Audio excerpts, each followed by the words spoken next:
और चलिए बढ़ते आगे बात कर लेते हैं भरतपुर के बयाना से। इस बीच एक बड़ी खबर सामने आ रही है। कार और टेम्पो की टक्कर हुई है। हादसे में 3 लोगों की मौत हो गई है और 7 लोग गंभीर रूप से घायल हो गए हैं। यह हादसा सामने आया है उत्तू के पास। लोग देवता के दर्शन के लिए ये सभी लोग लौट रहे थे और तभी यह हादसा सामने आया। भरतपुर के बयाना से बड़ी खबर। 2 वाहनों की टक्कर हुई है और टक्कर के बाद हादसे में 3 लोगों ने अपनी जान गंवा दी। 7 लोग गंभीर रूप से घायल हो गए। हादसा उत्तू के पास पेश आया है। बता दें कि सभी लोग देवता के दर्शन करके वापस लौट रहे थे और तभी यह दर्दनाक हादसा सामने आया और 3 लोगों ने अपने इस हादसे में जान गंवा दी और 7 लोग गंभीर बताए जा रहे हैं। उत्तू के पास यह हादसा सामने आया है।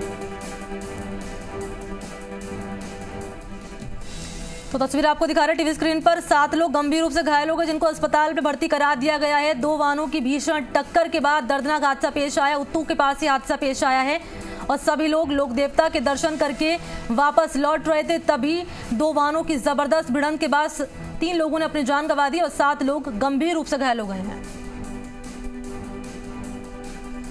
तो इस बीच भरतपुर के बयाना से बड़ी खबर इस वक्त सामने आ रही है। कार और टेम्पो की टक्कर में 3 लोगों की मौत हो गई। हादसे में 7 लोग गंभीर रूप से घायल हो चुके हैं। उत्तू के पास ही हादसा पेश आया है और सभी लोग देवता के दर्शन करके वापस लौट रहे थे। तभी कार और टेम्पो की जबरदस्त भिड़ंत हुई और 3 लोगों ने अपनी जान गंवा दी। देवेंद्र सहयोगी इस वक्त मेरे साथ जुड़ चुके फोन लाइन पे। देवेंद्र, कैसे हादसा सामने आया? घायलों की स्थिति कैसी है?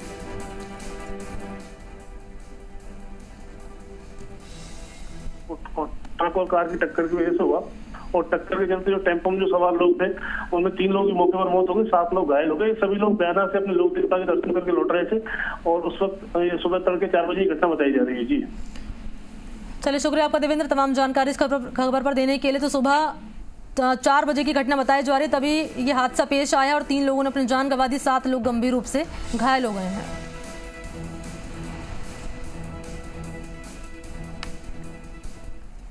और चलिए बात कर लेते हैं अगली खबर की। शेरगढ़ की कुछ ही दूरी पर